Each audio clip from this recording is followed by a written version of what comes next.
Somebody tell me, why does God keep making mistakes? Because that is not a person. That is a warning. They say her own father looked at her face and ran. Can you blame him? I will not cry. I will not cry. I will not.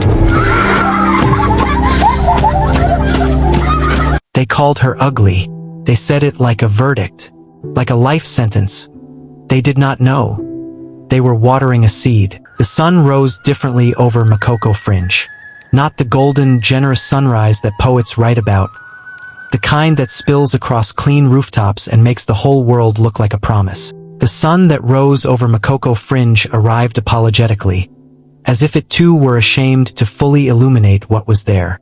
It pushed through the thick morning haze of fish smoke, burning rubber, and yesterday's rain sitting stagnant in open gutters, and it cast a dull, honest light over a community that the rest of the city had long decided did not matter. Zinc rooftops, cracked concrete walls wearing old posters like torn clothing, children with yesterday's dust still on their ankles, women who had been awake since 4, already carrying the full weight of the day on their heads and their hips and their silence. This was Makoko Fringe, and somewhere inside it, on a narrow mat behind a curtain that served as a bedroom door, Adaeze Okonkwo was already awake. She had been awake since the roosters. Since before the roosters. She lay still for a moment, staring at the zinc ceiling above her, counting the rust spots the way another child might count stars. 17 rust spots. She had named them. The biggest one, shaped like a broken wing near the corner, she called Freedom. She did not know exactly why. It just felt right. At 14, Ada was not what Makoko Fringe considered beautiful, and Makoko Fringe made sure she knew it. Her skin was deep, deep brown, the color of river mud after heavy rain, and it bore the faint, uneven marks of a childhood fever that had visited her at age 6 and overstayed its welcome for 3 years. Her lips were full but always dry, always slightly cracked because clean water in Makoko Fringe was a luxury rationed like gold. Her 2 front teeth sat at a slight angle, giving her smile, when she ever risked it, a crooked, uncertain quality, as if even her smile was unsure whether it was welcome. She was thin in the way that hunger makes a person thin, not elegantly but urgently. Her school uniform, a faded yellow and brown that had once belonged to a girl 2 sizes bigger, sat on her frame like a flag on a still day, present but without purpose. She rose quietly, careful not to wake Mom Ngozi. Her mother slept on the only proper mattress in the single-room home, and even in sleep, her face wore the expression of a woman calculating debt. Mom Ngozi's hands, rough, cracked, smelling permanently of dried fish and palm oil, lay open beside her like 2 small surrenders.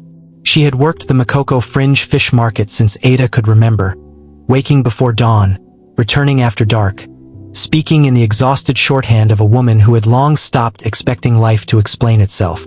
Ada loved her mother the way you love someone you are also quietly afraid for. She folded her mat, tucked it against the wall, splashed her face from the half bucket of water they'd rationed from the night before, and pulled on her oversized uniform. Then she reached under the mat and retrieved it, her most sacred possession, hidden from the world like contraband. A bundle of old newspapers, margins filled, every white space consumed, with drawings, dresses, gowns, structured silhouettes and flowing hems sketched in broken pencil and black biro. Intricate patterns inspired by the Ankara fabric scraps Mama Titi next door sometimes discarded. Collars that curved like the necks of proud birds. Sleeves that moved like water. Each design was labeled in Ada's small, careful handwriting. Materials needed, color suggestions, purpose, wedding, celebration, mourning, royalty. She had been drawing since she was 9.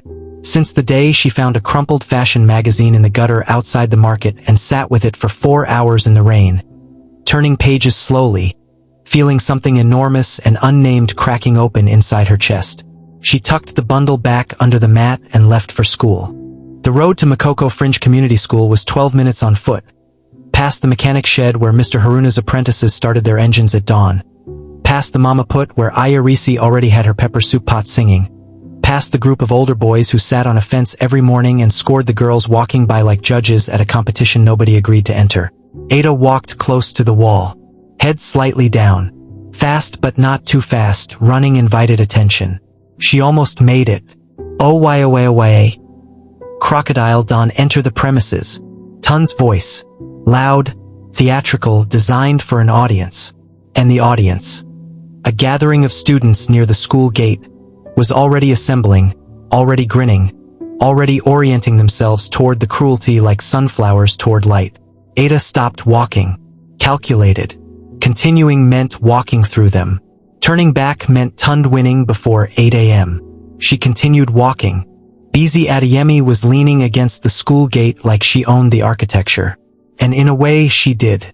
At 15, Busy was what Makoko Fringe celebrated, light-skinned, sharp-tongued, with the kind of effortless prettiness that in a community starved of luxury, functioned almost like currency. She wore her uniform tailored, her aunt had adjusted it, and she carried herself with the authority of someone who had never once doubted her own right to occupy space. She looked at Ada the way a cat looks at something it has already decided is beneath the dignity of a full hunt. Busy, she's wearing the same uniform from last term, Karo whispered loudly, giggling behind her hand. Same uniform, same face, same problem, Busy replied without blinking. Some things in this life just don't change. The laughter was immediate, communal, the kind of laughter that doesn't need to find something funny, it just needs permission. Ada walked through it, through all of it, eyes forward, jaw tight, her newspaper bundle pressed against her chest beneath her bag. She sat down at her desk in the back corner. She opened her notebook, and quietly, in the margin of a mathematics page, she began to draw. They laughed at her every morning. What they did not understand was that every morning, she was also practicing how to survive a world that had not yet learned how to deserve her. Before the river becomes the ocean, it must first survive the rocks. Mama Titi understood this. She had been both the river and the rock in her time. She arrived on a Tuesday. Nobody in Makoko Fringe agreed on exactly when Mama Titi appeared, whether it was early morning or late afternoon, whether she came by the Eastern Road or simply materialized the way certain people do, as if the neighborhood had always contained her and everyone had only just noticed. What they agreed on was this. One day the small abandoned shop beside the water pump, the one with the broken shutter and the faded wall that used to sell provisions before Malam Sul packed up and disappeared, was empty. And then it was not. A hand-painted sign hung above the door in careful, deliberate letters. Titi's Place. We sew what the soul wears. Makoko Fringe studied the sign for 2 days before deciding what to make of it. The women at the fish market said Mama Titi had come from somewhere in the east, that she had once been a renowned seamstress in a big city but had lost everything to a business partner who stole her name, her designs, and her clientele with a forged signature and a smile. The young men near the mechanic shed said she was a retired madam running from a past.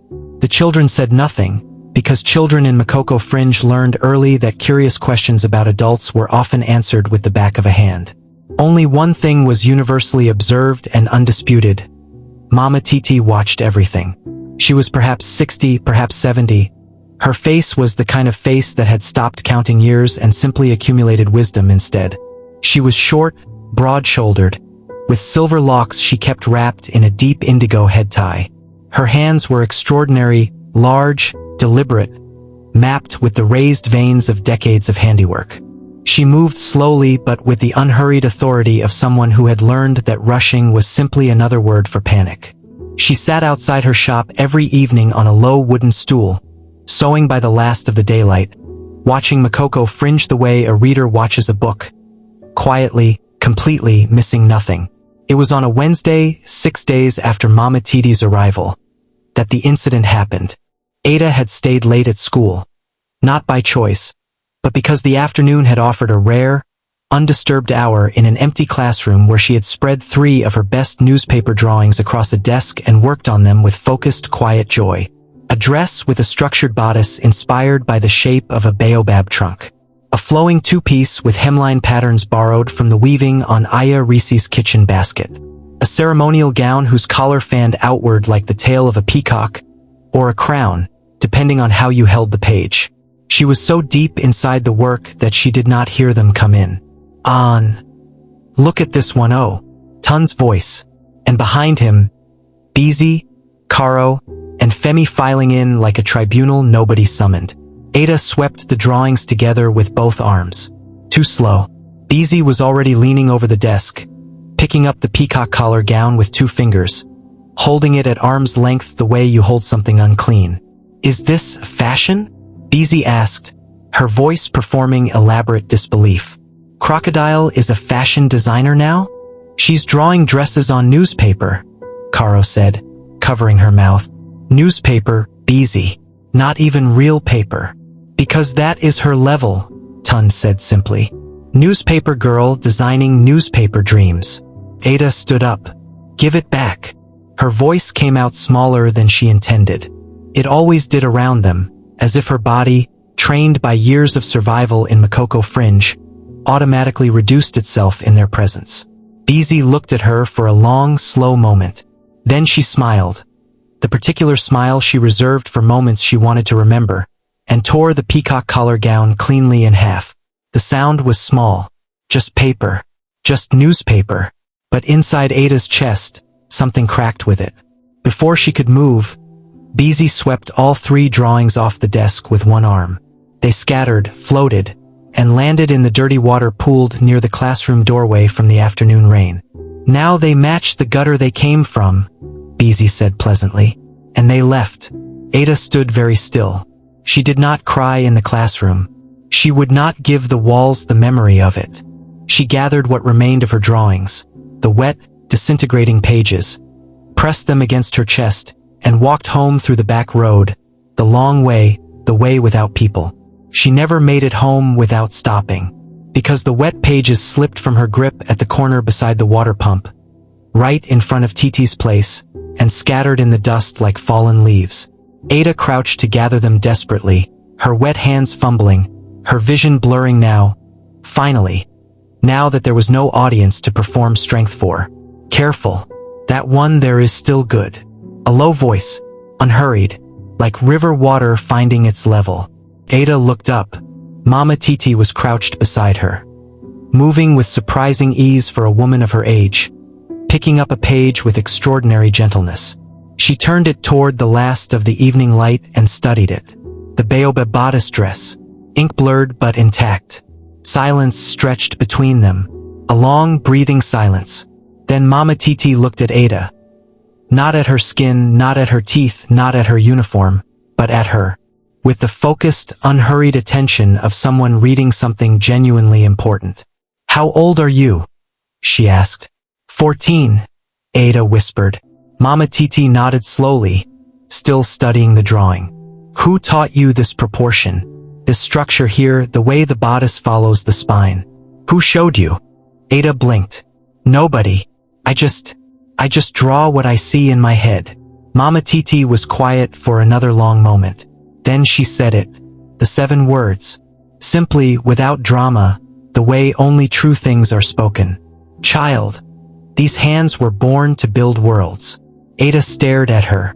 Nobody, not one person in 14 years, had ever spoken about her hands as if they were something valuable. As if she were something valuable. Her lip trembled. She pressed it flat. Swallowed. They say I'm ugly, Ada said, and she did not know why she said it, only that it came out of her the way water comes out of a cracked wall, because it had been pressed there too long. Mama Titi looked at her calmly. Without pity. Pity would have destroyed Ada. What Mama Titi offered was something entirely different. Something that felt strangely like respect. They say many things in this Makoko, Mama Titi said quietly. The question is not what they say. The question is what you do while they are saying it. She folded Ada's drawing carefully, the way you fold something you intend to keep, and placed it in Ada's hands. Come to my shop on Saturday. 6 o'clock morning. Come with your drawings. All of them. She rose, dusted her wrapper, and walked back inside without another word. Ada stood at the corner for a long time after, holding her folded drawing, feeling something she had no name for moving through her chest like warm light through a crack in a zinc wall. Later, she would understand what it was. It was the first day of the rest of her life. The world will overlook many things. It will overlook poverty. it will overlook pain. But it cannot, for long, overlook greatness that has been given a door. Mama Titi was the door. Ada was the fire that had been waiting for one. When the seed becomes the tree, it does not return to argue with the soil that doubted it. It simply stands. It simply bears fruit. And the soil, the very soil that once rejected it, must now live in its shade. 5 years is a long time in Makoko Fringe. Long enough for zinc rooftops to rust completely through. Long enough for children who once played barefoot in open gutters to become tired-eyed teenagers inheriting their parents' unfinished struggles. Long enough for small dreams to quietly suffocate under the weight of rent, hunger, and the particular hopelessness that settles over a place when it has been forgotten by the rest of the world for too many consecutive years. 5 years had changed Makoko Fringe in the small, grinding ways that poverty changes everything. Incrementally, invisibly, like water wearing down stone. But 5 years had transformed Adaeze Okonkwo in the way that fire transforms iron. Completely, irreversibly, magnificently. The news arrived 3 days before she did. A journalist from a Lagos lifestyle magazine had published a feature, The Ghetto Girl Who Dressed the Continent. And somewhere inside it, in the 4th paragraph, were the words, Makoko Fringe. That was all it took. The name of the neighborhood, printed in a national publication, attached to something that was not crime or flood or government neglect, sent a quiet electricity through every compound, every fish stall, every mechanic shed in the community. Ada Okonkwo, Ngozi's daughter, the one they used to call. People stopped finishing that sentence quickly, because the article included photographs. And the photographs showed a young woman of 19 standing in a Lagos exhibition hall surrounded by 12 mannequins wearing her original designs, structured, breathtaking garments that fused traditional Ankara geometry with contemporary silhouette in a way that had made 3 senior fashion editors use the word genius in the same week without consulting each other. She had done it all under Mama Titi's roof. 5 years of 5 a.m. mornings, of unpicking stitches 100 times until the seam was perfect, of sketching and scrapping and sketching again, of learning the language of fabric the way a musician learns an instrument, with obsession, with humility, with the kind of hunger that has no bottom. Mama Titi had given her tools. Ada had given herself no ceiling. At 17, she had won a youth design competition in Abuja. At 18, she had been invited to present at a Lagos showcase. At 19, her debut collection, titled, quietly and deliberately, Crocodile, had stopped the room. She had explained the name in her program notes in one sentence. They called me this to break me. I wore it back as armor. She returned to Makoko Fringe on a Saturday morning. No non cement. She had refused the photographer her manager offered and declined the formal arrangement her new sponsors suggested. She came the way she had always left, on foot, through the Eastern Road with a single bag over her shoulder. But she could not be hidden. It was the way she walked that people noticed first. Not with arrogance, nothing so brittle. She walked with the deep, rooted stillness of someone who had survived the worst a place could offer and had made peace with every moment of it. Her shoulders were back. Her chin was level. Her eyes moved over Makoko Fringe the way a returning river moves over familiar ground, recognizing everything, rushing past nothing. She wore one of her own pieces, a simple, structured dress in deep burgundy Ankara, clean lines, perfect fit, no jewelry except small gold studs. Her dark skin, that same deep brown the color of river mud, caught the morning light and held it like polished wood holds a flame. She was, by any honest measure, stunning. Not because anything about her face had changed, but because she had grown entirely into herself, and there is nothing in this world more striking than a person who has done that completely. Word moved through Makoko Fringe the way word always moves through small communities. Faster than any vehicle, louder than any announcement. By the time Ada reached the main road, people had gathered. Quietly at first, then in numbers. Mama Ngozi was waiting outside their old compound. Ada saw her mother and stopped walking. Mama Ngozi, older now, the fish market's years written clearly in her face, her hands, her slow, careful posture, stood with her arms slightly open and her expression doing the complicated, overwhelming thing that a mother's face does when it sees the full proof of everything it suffered for. Ada crossed the remaining distance in 3 quick steps and held her mother for a long time without speaking. The crowd that had gathered looked away instinctively, the way people look away from something too sacred for witnessing. The Makoko Fringe community celebration had been scheduled for that same afternoon, an annual gathering of music, food, and local recognition held in the open ground behind the community hall. This year, the organizing committee had extended a formal invitation to Ada as guest of honor. She had accepted on one condition: no stage, no podium. She would sit among the people. She arrived and was received with the kind of applause that Makoko Fringe rarely produced for its own, the full-chested, sustained kind that means something beyond politeness. She sat. She ate pepper soup with her hands from a shared bowl. She laughed with the market women who had known her since childhood. She held the babies thrust into her arms with easy comfort. And then Adaeze came. The crowd noticed before Ada did. A subtle shift, a parting, a held breath moving through the gathering like a wave. Adaeze pushed through the edge of the crowd alone. No tunde, no karu, no femi. No audience, no formation, none of the architecture of cruelty that had once made her formidable. Just Adaeze, thin now in the urgent way, wearing a wrapper that had been washed too many times, eyes that had clearly spent recent years learning things the hard way. She stopped 2 feet from Ada. The celebration continued around them, but inside that 2-foot distance the whole world went quiet. Adaeze's mouth opened, closed, opened again. Ada. Her voice was barely a sound. It's me, Adaeze. Don't you remember me? Ada looked at her, fully, without flinching, without performance, without the protective coldness that would have been entirely understandable and entirely insufficient for this moment. She looked at Adaeze the way Mama Titi had once looked at her, completely, quietly, seeing the whole person rather than just the surface. Then Ada stood up slowly and faced her. The crowd went absolutely still. I remember everything, Adaeze, Ada said. Her voice was calm and clear and carried without effort. Every name, every day, every tear I swallowed in silence. The drawings you tore, the words you used like weapons. I remember all of it. Adaeze's eyes filled. Her chin trembled. And I forgive you, Ada continued, without hesitation, without theater, because you were just a girl who didn't know any better. And I was a girl who had no choice but to become better. The silence that followed was the loudest thing Makoko Fringe had ever produced. Adaeze folded. Not dramatically, not the way it happens in stories that are performing emotion.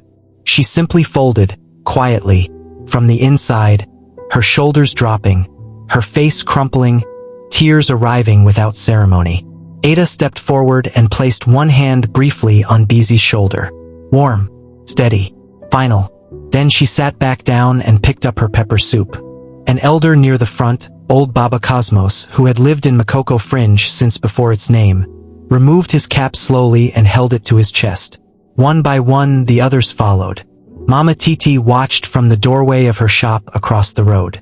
She had not attended the celebration. She did not need to. She had seen this ending the day she crouched in the dust beside a weeping 14-year-old and read the future in the lines of a newspaper drawing. She simply smiled, turned back inside, and continued to sew. They called her ugly. They said it like a verdict, like a life sentence with no appeal. But verdicts spoken by small mouths cannot hold a great soul for long. Ada did not prove them wrong by becoming something else. She proved them wrong by becoming fully, completely, gloriously herself. And that is the oldest victory in the world. The tree does not thank the storm for bending it, but it stands taller for having survived one.